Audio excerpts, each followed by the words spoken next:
Hi friends, this is Nani Kumar. Today we are discussing about Indian polity. Indian polity ఎస్ఐకి సంబంధించి కొన్ని బిట్లు మనం డిస్కస్ చేద్దాం. చట్టాల నుంచి రాజ్యాంగానికి సంబంధించి కొన్ని చట్టాలు ఉన్నాయి. సో రెగ్యులేటింగ్ చట్టం నుంచి భారత ప్రభుత్వ చట్టం వరకు నేను తయారు చేసినటువంటి ఇంపార్టెంట్ క్వశ్చన్లు ఏవైతే ఉన్నాయో క్వశ్చన్ అండ్ ఆన్సర్స్ ఇప్పుడు మీకు చెప్పబోతున్నాను. సో మీ అందరికీ హెల్ప్ఫుల్గా ఉంటాయి. సో దీన్ని జాగ్రత్తగా గమనించి ఏమైనా డౌట్స్ ఉంటే కింద కామెంట్స్లో తెలియజేయండి. ఫస్ట్ నేనైతే ఒక నోట్స్ ప్రిపేర్ చేసుకున్నా. ఈ నోట్స్లో నుంచే నేను చెప్తాను కాబట్టి మీరందరూ విని దాని ద్వారా అబ్జర్వ్ చేసి నేర్చుకుంటారని నేనైతే అనుకుంటున్నాను. సో కాన్స్టిట్యూషన్ అనే ఆంగ్ల పదం ఏ భాషా పదం నుంచి ఉద్భవించింది అంటే కాన్స్టిట్యూషియా. ఫస్ట్ క్వశ్చన్ అది. సెకండ్ క్వశ్చన్, కాన్స్టిట్యూషియా అనగా అర్థం ఏంటి? సో టు ఎస్టాబ్లిష్ అని అర్థం. కాన్స్టిట్యూషియా అంటే టు ఎస్టాబ్లిష్ అని అర్థం. ఆధునిక ప్రభుత్వాలు యొక్క ముఖ్య లక్షణం ఏంటంటే రాజ్యాంగబద్ధ పాలన. ఏవైతే ఆధునిక ప్రభుత్వాలు ఏర్పడ్డాయో ఈ ఏర్పడినటువంటి ఆధునిక ప్రభుత్వాలు ఏవైతే ఉన్నాయో వాటి యొక్క ముఖ్య లక్షణం ఏంటంటే రాజ్యాంగబద్ధ పాలన అంట. సో ఫోర్త్ క్వశ్చన్, ప్రాచీన గ్రీకు తత్వవేత్త అయినటువంటి అరిస్టాటిల్ ఎన్ని దేశాల రాజ్యాంగాలను అధ్యయనం చేసి రాజ్యాంగ భావన వివరించడం జరిగింది అనేది ఇక్కడ క్వశ్చన్. సో అరిస్టాటిల్ 158 రాజ్యాంగాలను అధ్యయనం చేసి రాజ్యాంగ భావన వివరించడం జరిగిందంట. తర్వాత ఫిఫ్త్ క్వశ్చన్, ప్రభుత్వాలను శాస్త్రీయ పద్ధతిలో వర్గీకరించి రాజనీతి శాస్త్ర పితామహుడిగా కీర్తింపబడినటువంటి వ్యక్తి ఎవరు? అరిస్టాటిల్. వ్యక్తి పాలన కంటే చట్టబద్ధ పాలన శ్రేష్టమైనది అని చెప్పిన వ్యక్తి కూడా అరిస్టాటిలే. నెక్స్ట్, రాజ్యాంగం ఆవిర్భవించడానికి దోహదపడినటువంటి చట్టాల మీద మనం క్వశ్చన్ ఫ్రేమ్ చేసుకున్నాం. సో రాజ్యాంగం, భారత రాజ్యాంగ పరిణామ క్రమాన్ని బీసీ రావత్ అనేటువంటి వ్యక్తి ఎన్ని దశలుగా విభజించాడు అనేసి అంటే 6 దశలుగా విభజించాడంట. ఫస్ట్ దశ 1600 నుంచి 1773 వరకు. నెక్స్ట్ 8వ క్వశ్చన్, ఎలిజబెత్ వన్ మహారాణి ఈస్ట్ ఇండియా కంపెనీకి వ్యాపారం చేసుకోవడానికి అనుమతిస్తూ ఎప్పుడు రాయల్ చార్టర్ను మంజూరు చేసింది? డిసెంబర్ 31, 1600. ఈస్ట్ ఇండియా కంపెనీ మొట్టమొదటిసారిగా స్వాధీనపరుచుకున్న రాష్ట్రాలు ఏంటి అని అడిగాడు ఇక్కడ. 9వ క్వశ్చన్, ఈస్ట్ ఇండియా కంపెనీ మొట్టమొదటిసారిగా స్వాధీనపరుచుకున్న రాష్ట్రాలు అయితే 3 అంట. 1 Madras, 2 Bombay, 3 Bengal. Madras East India company 1639లో స్వాధీనం చేసుకుంది. అలాగే బొంబాయిని 1668లో స్వాధీనం చేసుకుంది. అలాగే బెంగాల్ని 1698లో స్వాధీనం చేసుకోవడం జరిగింది.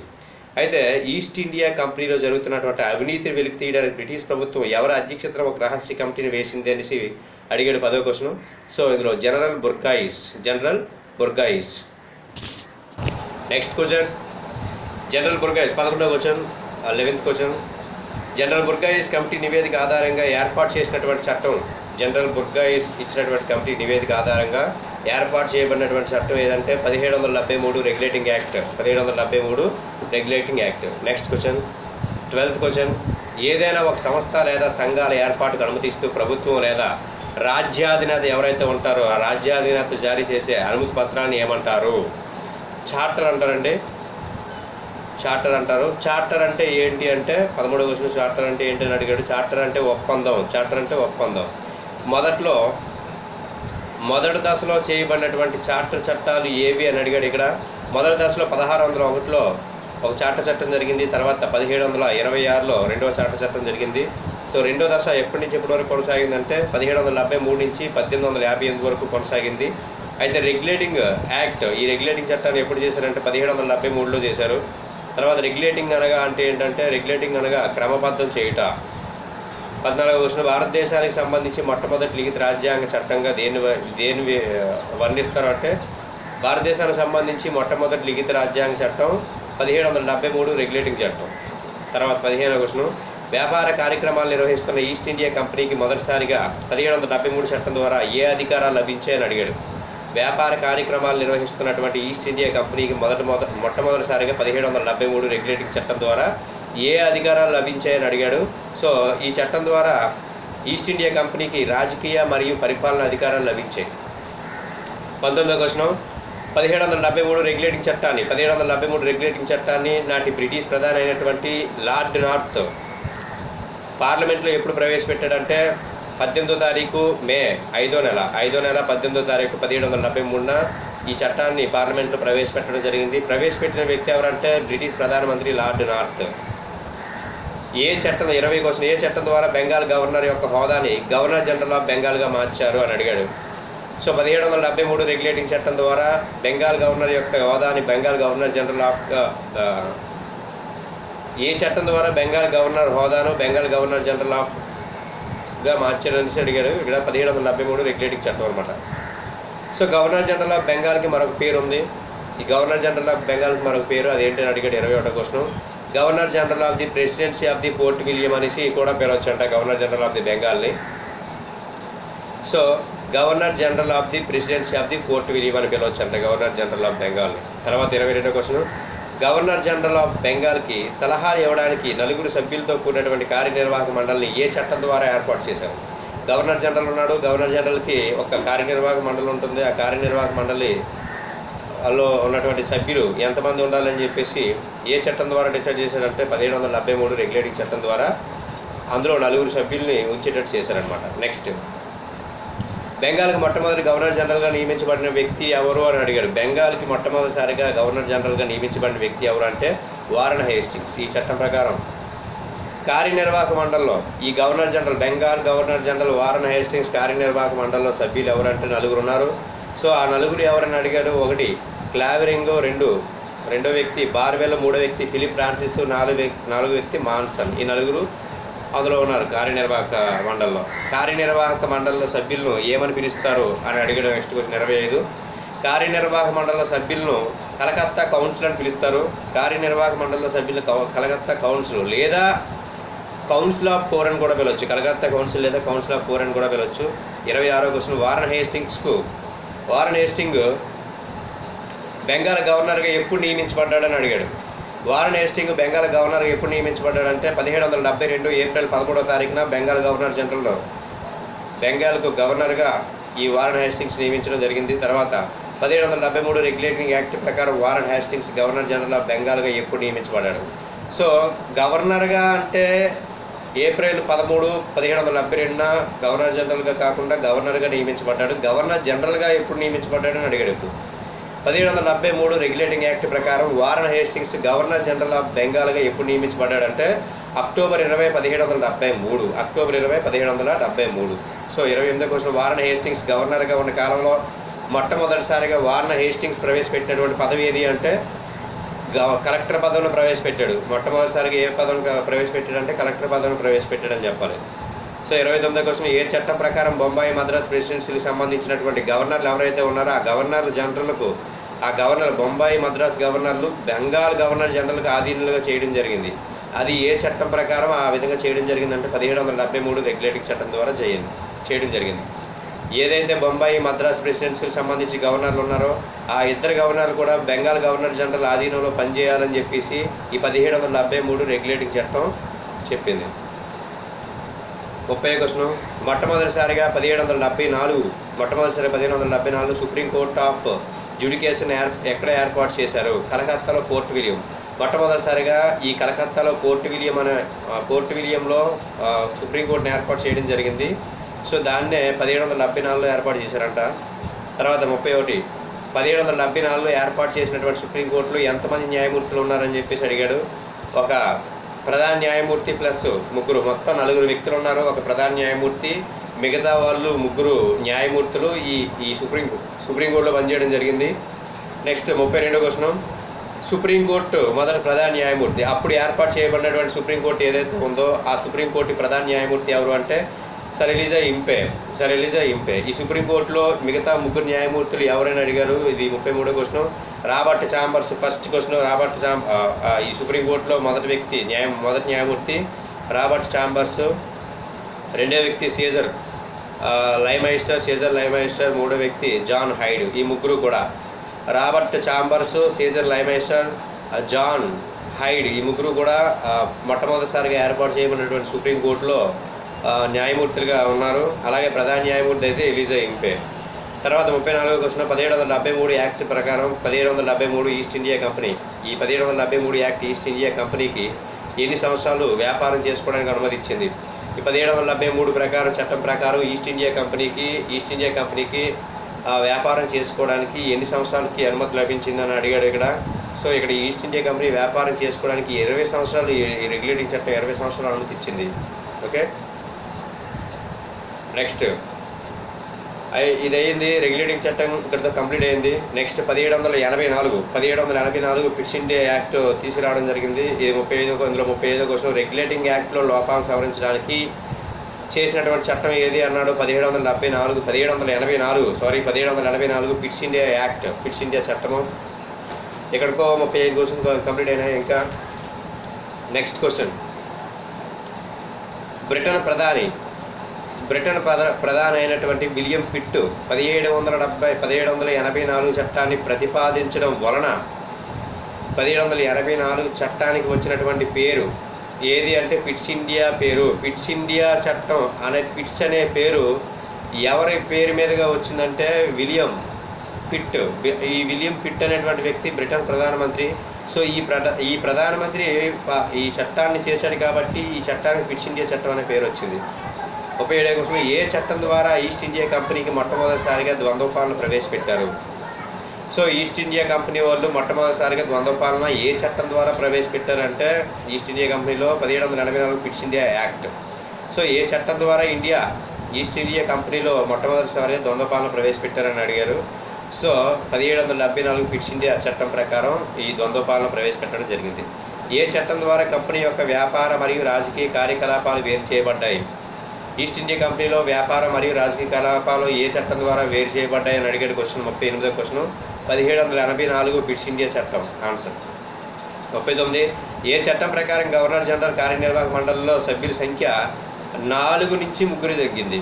అయితే ముందు ఉన్నటువంటి ఏదైతే 1773 రెగ్యులేటింగ్ యాక్ట్ తీసుకొచ్చారో ఆ యాక్ట్లో వాళ్ళు గవర్నర్ జనరల్లో కార్యనిర్వాహక మండలిలో సభ్యుల సంఖ్య 4 ఉంచారు. సో ఈ చట్టం వచ్చేటప్పటికి ఏం జరిగిందంటే 4 నుంచి 3 తగ్గించడం జరిగింది. సో ఈ పిట్స్ ఇండియా యాక్ట్ ప్రకారమే అలా తగ్గించడం జరిగింది. సో ఏ చట్టాన్ని భారతదేశంలో కొల్లగొట్టినటువంటి ధనాన్ని పంచుకోవడానికి చేయబడిందిగా మార్క్స్ మరియు ఏంగిల్స్ అభివర్ణించారు? సో భారతదేశంలో ఇక్కడ 40వ క్వశ్చన్, ఏ చట్టాన్ని మన భారతదేశంలో కొలగొట్టినటువంటి ధనం ఏదైతే ఉందో దాన్ని పంచుకోవడానికి చేయబడింది అని చెప్పేసి మార్క్స్ అండ్ ఏంగిల్స్ వీళ్ళిద్దరూ అభిప్రాయపడ్డారు. ఏ చట్టం అని అడుగుతున్నాడు? 1773 ఫిట్స్ ఇండియా యాక్ట్. 41. ఏ చట్టం ప్రకారం నెక్స్ట్ 41 ఏ చట్టం ప్రకారం court of directors and board of control అనే 2 స్వతంత్ర సంస్థలు ఏర్పాటు చేశారని అడిగారు. So court of directors, board of control అనే 2 స్వతంత్ర సంస్థలు ఏర్పాటు చేశారంట. అది ఏ చట్టం ప్రకారం అని అడిగాడు? 1784 ఫిట్స్ ఇండియా యాక్ట్. 42వ క్వశ్చన్ 1784 ఈ ఫిట్స్ ఇండియా యాక్ట్ ప్రకారం కోర్ట్ ఆఫ్ డైరెక్టర్స్ను దేనికి పరిమితం చేశారు అని అడిగాడు. కోర్ట్ ఆఫ్ డైరెక్టర్స్ను ఈ చట్టం ప్రకారం దేనికి పరిమితం చేశారు? వాణిజ్య వ్యవహారాలకు మాత్రమే కోర్ట్ ఆఫ్ డైరెక్టర్స్ పరిమితం చేశారంట. 1784 ఈ 1783వ క్వశ్చన్ 1784 యాక్ట్ ప్రకారం 1784 రెగ్యులేటింగ్ యాక్ట్ కాదమ్మా ఇది. 1784 ఫిట్స్ ఇండియా యాక్ట్ ప్రకారం ఇంగ్లాండ్లో బోర్డ్ ఆఫ్ కంట్రోల్ అనేటువంటి ఒక నూతన విభాగాన్ని 6 సభ్యులతో ఏర్పాటు చేసి వారికి ఏ అధికారాలను అప్పగించారని అడిగాడు. సో ఇంగ్లాండ్లో ఏర్పడినటువంటి 6 సభ్యులతో ఏర్పడినటువంటి బోర్డ్ ఆఫ్ కంట్రోల్లో ఉన్నటువంటి సభ్యులకి ఏ అధికారాలు అప్పగించారంటే రాజకీయ సైనిక రెవెన్యూ వ్యవహారాలు అప్పగించడం జరిగింది. తర్వాత 1793 చార్టర్ యాక్ట్. సో ఇది 44వ క్వశ్చన్, ఏ చట్టం ద్వారా బోర్డు కార్యదర్శిని పార్లమెంట్లో కూర్చోవడానికి అనుమతించారు? సో అప్పటి వరకు బోర్డు కార్యదర్శిని పార్లమెంట్లో కూర్చోవడానికి అనుమతి లేదు.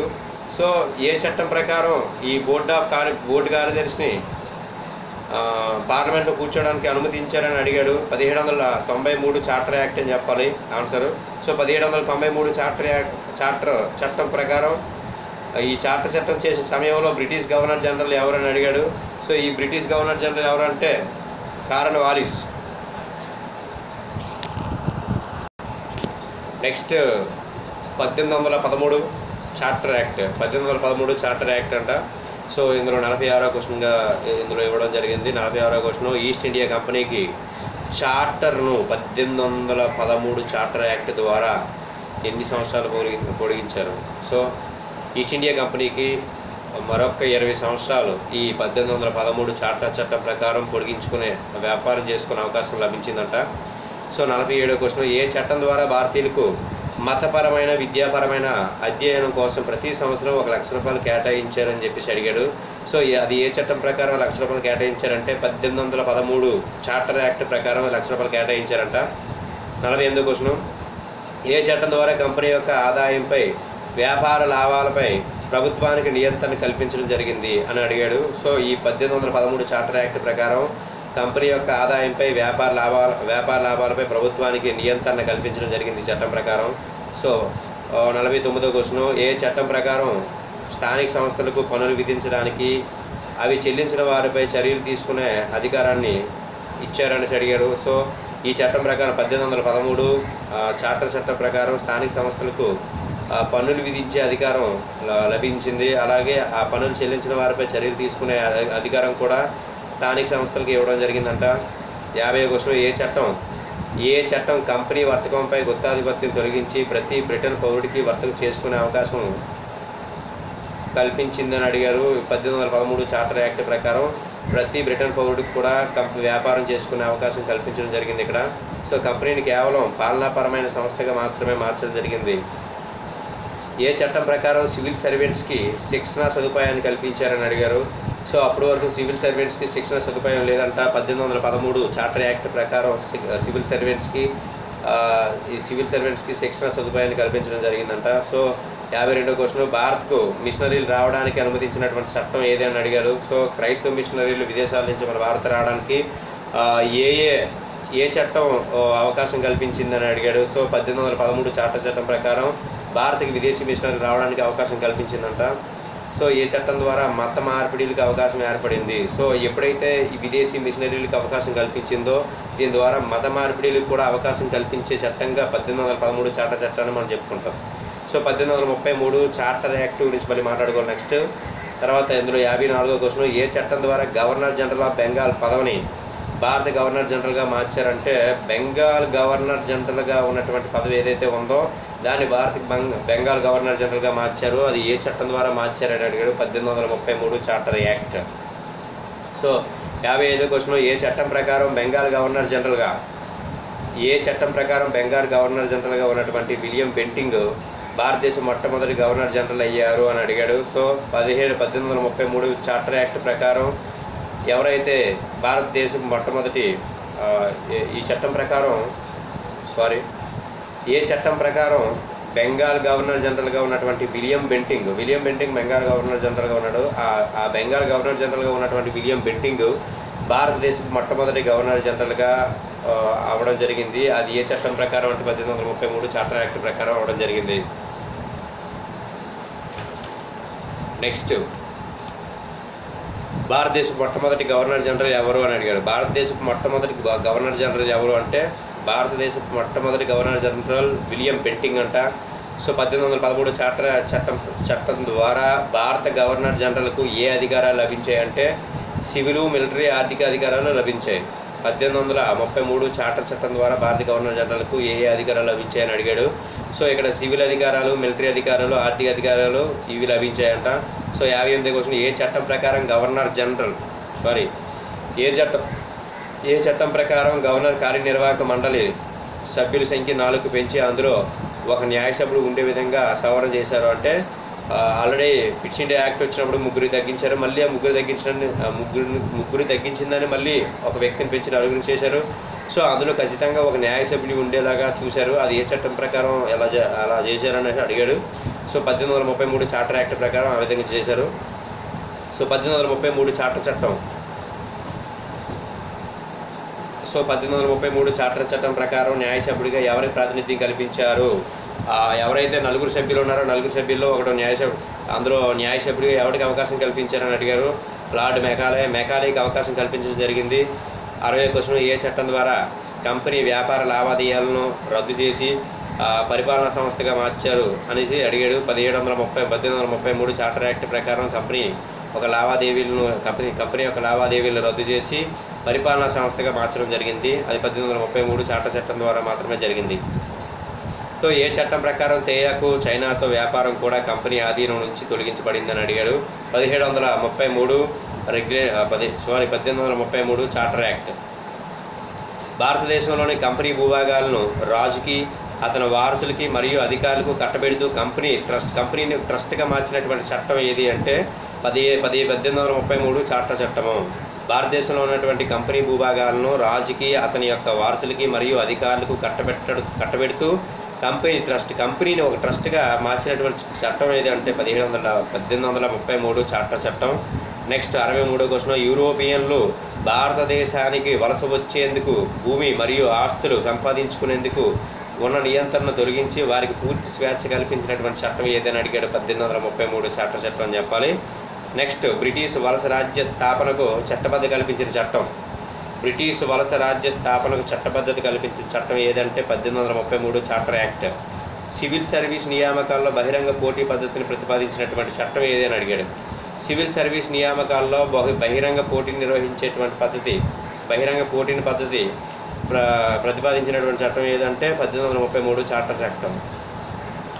భారతీయులకు ఉద్యోగాలు ఇవ్వడంలో వివక్ష చూపరాదని చెప్పినటువంటి చట్టం ఏది? సో భారతీయులకి ఉద్యోగాలు కల్పించడంలో పార్షియాలిటీ, వివక్షత చూపించకూడదని చెప్పిన చట్టం ఏది అంటే 1833 చార్టర్ యాక్ట్. సో భారత శాసనాలను క్రోడీకరించడానికి ఒక భారతీయ లా కమిషన్ నియమించడం జరిగింది. సో దానికి మొట్టమొదటి అధ్యక్ష ఎవరు అంటే lord Macaulay. So law commission అంటే తెలుగులో న్యాయ సంఘం అని అర్థం. లా కమిషన్ అంటే తెలుగులో న్యాయ సంఘం అని అర్థం. సో 68వ క్వశ్చన్, ఏ చట్టం ద్వారా ఈస్ట్ ఇండియా కంపెనీలో మొట్టమొదటిసారిగా ద్వంద్వ పాలన ప్రవేశపెట్టడం జరిగింది అని అడిగారు. సో 1784 పిట్స్ ఇండియా చట్టం. 1784 పిట్స్ ఇండియా చట్టం ద్వారా ఈస్ట్ ఇండియా కంపెనీలో ద్వంద్వ పాలన ప్రవేశపెట్టడం జరిగింది. భారతదేశంలో నెక్స్ట్ 69వ క్వశ్చన్, భారతదేశంలో కేంద్రీకృత పాలనకు తుదిమెట్టిగా అభివర్ణించిన చట్టం ఏది అంటే కేంద్రీకృత పాలనకు తుదిమెట్టిగా అభివర్ణించిన చట్టం ఏదంటే 1833 చార్టర్ చట్టం అని చెప్పాలి. నెక్స్ట్ 1853 చార్టర్ చట్టం. చార్టర్ చట్టాల్లో చిట్టచివరి చట్టం ఇది. సో అడిగే క్వశ్చన్ ఏంటి 70 క్వశ్చన్, చార్టర్ చట్టాల్లో చిట్టచివరి క్వశ్చన్ ఏదని అడిగాడు. సో 1853 చార్టర్ యాక్ట్ అని చెప్పాలి చిట్టచివరి చట్టం చార్టర్ యాక్ట్లో. తర్వాత 71వ క్వశ్చన్, బ్రిటన్ పార్లమెంట్ అనుమతి ఉన్నంత వరకు మాత్రమే వ్యాపారం నిర్వహించేందుకు అవకాశం ఏ చట్టం ద్వారా కల్పించారు? భారతదేశంలో బ్రిటన్ పార్లమెంట్ యొక్క అనుమతి ఉన్నంత వరకు మాత్రమే వ్యాపారాన్ని నిర్వహించుకునే అవకాశం ఏ చట్టం ద్వారా కల్పించారంటే 1853 చార్టర్ యాక్ట్ ద్వారా కల్పించడం జరిగింది. శాసనాలు రూపొందించే ప్రక్రియ కొరకు మొట్టమొదటిసారిగా ఇండియన్ సెంట్రల్ లెజిస్లేటివ్ కౌన్సిల్ని ఏర్పాటు చేశారంట. సో ఇది దేని వరే పనిచేస్తుంది అని అడిగాడు. ఇది బ్రిటన్ పార్లమెంట్ వలె పనిచేస్తుందంట. శాసనాలను రూపొందించే ప్రక్రియ కొరకు శాసనాలను రూపొందించడానికి మొట్టమొదటిసారిగా ఇండియన్ సెంట్రల్ లెజిస్లేటివ్ కౌన్సిల్ ఏర్పాటు చేశారు. సో ఇది ఏ విధంగా పనిచేస్తుందని అడిగాడు. సో ఈ బ్రిటన్ పార్లమెంటు ఏ విధంగా పనిచేస్తుందో ఈ ఇండియన్ సెంట్రల్ లెజిస్లేటివ్ కౌన్సిల్ కూడా అదే విధంగా పనిచేస్తుందంట. నెక్స్ట్ 73వ క్వశ్చన్, ఇండియన్ సెంట్రల్ లెజిస్లేటివ్ కౌన్సిల్ను ఏమని పిలుస్తారు? ఈ ఇండియన్ సెంట్రల్ లెజిస్లేటివ్ కౌన్సిల్ ఏమని పిలుస్తారు అని క్వశ్చన్ అడిగాడు. సో ఇండియన్ లెజిస్లేటివ్ కౌన్సిల్ అనేది ఒక మినీ పార్లమెంట్ మినీ పార్లమెంట్ అని పిలుస్తారు. సో ఒక మినీ పార్లమెంట్ లాగా ఇండియన్ సెంట్రల్ లెజిస్లేటివ్ కౌన్సిల్ పనిచేస్తుంది. నెక్స్ట్ 74, ఏ చట్టం ద్వారా కేంద్ర లెజిస్లేటివ్ కౌన్సిల్లో మొదటిసారిగా స్థానిక ప్రతినిధులకు ప్రాతినిధ్యాన్ని కల్పించారంటే 1853 చార్టర్ యాక్ట్ ప్రకారం స్థానిక ప్రతినిధులకు ప్రాతినిధ్యం కల్పించడం జరిగింది లెజిస్లేటివ్ కౌన్సిల్లో. తర్వాత 75, ఏ చట్టం ద్వారా సివిల్ సర్వీస్ నియామకాలను బహిరంగ పోటీ విధానం ద్వారా నియమించే పద్ధతిని ప్రవేశపెట్టారంటే 1853 చార్టర్ యాక్ట్. లార్డ్ మెకాలే కమిటీని ఎప్పుడు ఏర్పాటు చేశారు? లార్డ్ మెకాలే కమిటీని ఎప్పుడు ఏర్పాటు చేశారంటే 1854లో ఏర్పాటు చేయడం జరిగింది. భారతదేశం ఏ సంవత్సరాల మధ్య కాలంలో ఈస్ట్ ఇండియా పాలన కింద ఉండేది అనేసి అడిగాడు. సో 1773 నుంచి 1858 మధ్య కాలంలో ఈస్ట్ ఇండియా కంపెనీ పాలన కింద భారతదేశం ఉండేది. సో 1773 1858 కాలంలో చేసినటువంటి చట్టాలను ఏమంటారంటే చార్టర్ చట్టాలు అంటారంట. 1773 1858 మధ్య కాలంలో చేసినటువంటి చట్టాలను చార్టర్ చట్టాలు అంటారంట. నెక్స్ట్ 79వ క్వశ్చన్, 1858 నుంచి రాజు లేదా రాణి నేరుగా అధికారాన్ని చేపట్టడం అంటే భారతదేశంలో 1858 నుంచి రాజు లేదా రాణి నేరుగా అధికారాన్ని చేపట్టడం వల్ల ఆ తర్వాత చేసినటువంటి రాజ్యాంగ సంస్కరణలు ఏమంటారు అని అడిగాడు. సో భారత ప్రభుత్వ చట్టాలు లేదా కౌన్సిల్ చట్టాలు అని చెప్పేసి అంటారంట. సో మూడవ దశ ఎప్పటి నుంచి ఎప్పటి వరకు కంటిన్యూ అయిందంటే 1858 నుంచి 1909 వరకు మూడవ దశ కంటిన్యూ అయింది. బ్రిటిష్ రాణి భారత పాలనాధికారాన్ని చేపడుతూ ఎప్పుడు ప్రకటన జారీ చేసిందని అడిగాడు. సో ఈ బ్రిటిష్ రాణి భారత పరిపాలన చేపడుతూ నవంబర్ 1, 1858న అధికార ప్రకటన చేసింది. సో ఈ నవంబర్ 1 81వ క్వశ్చన్, 80 క్వశ్చన్ అయిపోయింది. 81వ క్వశ్చన్ నవంబర్ 1, 1858న బ్రిటిష్ రాణి చేసినటువంటి ప్రకటన ఏమని పిలుస్తారు అంటే విక్టోరియా మహారాణి ప్రకటన అని పిలుస్తారు. విక్టోరియా మహారాణి ప్రకటన. సో 82వ క్వశ్చన్ ఏ చట్టం ప్రకారం భారతదేశంలో మహారాణి పేరుపై పరిపాలన జరుగుతుంది అనేసి అడిగాడు. సో 1858 భారత ప్రభుత్వ చట్టం ప్రకారం పరిపాలన కొనసాగించబడుతుంది. సో 83వ question governor general of India హోదాను వైస్రాయ్ ఆఫ్ ఇండియాగా ఏ చట్టం కింద మార్చారు? ఏ చట్టం మార్చిందంటే 1858 భారత ప్రభుత్వ చట్టమే మార్చింది. గవర్నర్ జనరల్ ఆఫ్ ఇండియాని వైస్రాయ్ ఆఫ్ ఇండియాగా మార్చడం జరిగింది. సో మొట్టమొదటి అలాగా ఆ విధంగా మార్చిన తర్వాత మొట్టమొదటి భారత వైస్రాయ్ ఎవరంటే లార్డ్ కానింగ్. సో బ్రిటిష్ పాలిత రాష్ట్రాలు ఏవైతే ఉన్నాయో బ్రిటిష్ పాలిత రాష్ట్రాల్లో గవర్నర్ జనరల్గా పిలువబడేటువంటి వ్యక్తిని స్వదేశీ సంస్థానాల్లో ఏమని పిలిచేవారు? గవర్నర్ జనరల్ స్వదేశీ సంస్థానాల్లో వైస్రాయి అని పిలిచేవారు. సో బ్రిటిష్ రాణి యొక్క మొట్టమొదటి ప్రత్యక్ష ప్రతినిధి ఎవరు అంటే బ్రిటిష్ రాణికి మొట్టమొదటి ప్రత్యక్ష ప్రతినిధి రాజప్రతినిధి ఎవరంటే వైస్రాయి. Answer viceroy. సో 87వ question board of control, court of directors అనే ద్వంద్వ పాలన ఏ చట్టం ప్రకారం రద్దయింది? సో ఈ board of control, board of control, court of directors ఈ ద్వంద్వ పాలన సో ఏ చట్టం ప్రకారం రద్దయిందంటే 1858 భారత ప్రభుత్వ చట్టం ప్రకారం రద్దయింది లేదా కౌన్సిల్ చట్టం ప్రకారం రద్దయింది. సో వైస్రాయ్ని రాజప్రతినిధిగా ఎన్ని సంవత్సరాల కాలానికి నియమించడం జరిగింది? వైస్రాయ్ని రాజప్రతినిధిగా 5 సంవత్సరాల కాలానికి నియమించడం జరిగింది. భారత రాజ్య కార్యదర్శి అనే కొత్త పదవిని ఏ చట్టం ద్వారా సృష్టించారని అడిగారు. చూడండి, ఇక్కడ భారత రాజ్య కార్యదర్శి అనే పదవిని ఏ చట్టం ద్వారా సృష్టించారంటే 1858 ఇండియన్ గవర్నమెంట్ యాక్ట్, భారత ప్రభుత్వ చట్టం 1858 ప్రకారం భారత రాజ్య కార్యదర్శి అనే పదవిని సృష్టించడం జరిగింది. 90వ క్వశ్చన్ మొదటి భారత రాజ్య కార్యదర్శి ఎవరు అని అడిగాడు. లార్డ్ స్టాన్లీ అండి. మొదటి భారత రాజ్య కార్యదర్శి ఎవరు అంటే లార్డ్ స్టాన్లీ అంట. సో 91 లార్డ్ స్టాన్లీ ఏ మంత్రివర్గానికి చెందినవాడంటే లార్డ్ స్టాన్లీ అనేటువంటి వ్యక్తి బ్రిటిష్ మంత్రివర్గానికి చెందిన వ్యక్తి. సో 92వ క్వశ్చన్ భారత రాజ్య కార్యదర్శికి సహాయంగా ఎంతమంది సభ్యులతో కూడినటువంటి సలహా మండలిని ఏర్పాటు చేశారంటే భారత రాజ్య కార్యదర్శికి 15 మంది సభ్యులతో కూడినటువంటి సలహా మండలిని ఏర్పాటు చేయడం జరిగిందండి. 93వ క్వశ్చన్ 1858 భారత ప్రభుత్వ చట్టం ద్వారా బ్రిటిష్ రాణి పొందినటువంటి బిరుదు. సో ఈ చట్టం ద్వారా బ్రిటిష్ రాణి పొందినటువంటి బిరుదు ఏంటని అడిగాడు. 1858 చట్టం ద్వారా భారత సామ్రాజ్యం అనేటువంటి బిరుదు ఈ బ్రిటిష్ మహిళ ఎవరైతే ఉన్నారో బ్రిటిష్ రాణి ఆవిడ పొందింది. సో పైన ఎవరు ఉంటారంటే రాణి ఉంటుంది. ఆ రాణి కింద బ్రిటిష్ పార్లమెంట్ ఉంటుంది. బ్రిటిష్ పార్లమెంట్ కింద రాజ్య కార్యదర్శిని సెక్రటరీ ఆఫ్ స్టేట్ అంటాం. సో వీళ్ళు ఎక్కడ ఉంటారంటే క్యాబినెట్. వీళ్ళు మనం ఏమని పిలుస్తామంటే క్యాబినెట్ మినిస్టర్స్ లేదా క్యాబినెట్ మంత్రి అని పిలవచ్చును. తర్వాత ఆ రాజ్య కార్యదర్శి సెక్రటరీ ఆఫ్ స్టేట్ ఎవరైతే ఉన్నారో వాళ్ళ కింద వైస్రాయ్ పనిచేయడం జరుగుతుంది. నెక్స్ట్ 1861 కౌన్సిల్ చట్టం అండి. ఇందులో పోర్ట్ఫోలియో విధానం ప్రవేశపెట్టిన వాడు ఎవడు అని అడిగాడు. పోర్ట్ఫోలియో విధానాన్ని లార్డ్ కానింగ్ ప్రవేశపెట్టడం జరిగింది. 94వ క్వశ్చన్. 95 1862లో వరుసగా కలకత్తా, మద్రాసు, ముంబై హైకోర్టులు ఏ చట్టం ద్వారా ఏర్పాటు చేశారంటే 1861 కౌన్సిల్ యాక్ట్. ఈ 1861 కౌన్సిల్ యాక్ట్ ప్రకారమే వరుసగా కలకత్తా, ముంబై, మద్రాసుల్లో హైకోర్టులు ఏర్పాటు చేయడం జరిగింది. 1861 కౌన్సిల్ యాక్ట్ ద్వారా 1862లో ఏర్పాటు చేయడం జరిగింది. సో ఈ 3 కోర్టులు వరుసగా 1862లో ఏర్పాటు చేస్తే 4వ కోర్టు 96వ క్వశ్చన్ 4వ కోర్టు 1866లో అలహాబాద్లో ఏ చట్టం ద్వారా ఏర్పాటు చేశారంటే ఇది కూడా 1861 కౌన్సిల్ చట్టం ద్వారా అలహాబాద్ హైకోర్టు 4వ హైకోర్టుగా 1866లో ఏర్పాటు చేయడం జరిగింది. 97 ఏ చట్టం ద్వారా భారతీయులకు శాసన నిర్మాణంలో పాల్గొనే అవకాశం కల్పించారని అడిగాడు. ఏ చట్టం ద్వారా భారతీయులకు శాసనాలు చేసేటువంటి శాసనాలు చేసే ప్రక్రియ క్రమంలో అందులో పాల్గొనడానికి భారతీయులకు ఏ చట్టం ద్వారా అవకాశం కల్పించబడిందంటే 1861 కౌన్సిల్ యాక్ట్ ప్రకారం మాత్రం భారతీయులకు అవకాశం కల్పించబడింది. అది 97వ క్వశ్చన్. 98వ క్వశ్చన్ ఏ చట్టం ప్రకారం బ్రిటిష్ పాలిత ప్రాంతాల్లో మొట్టమొదటిసారిగా ఎన్నికలు జరిగి శాసనమండలి ఏర్పడ్డాయని అడిగాడు. ఏ చట్టం ప్రకారం బ్రిటిష్ పాలిత ప్రాంతాల్లో ఎన్నికలు జరిగాయి? ఎన్నికలు జరిగి శాసనమండలి ఏర్పడ్డాయి. అది ఏ చట్టం ప్రకారం జరిగిందంటే 1861 చార్టర్ యాక్ట్, కౌన్సిల్ యాక్ట్.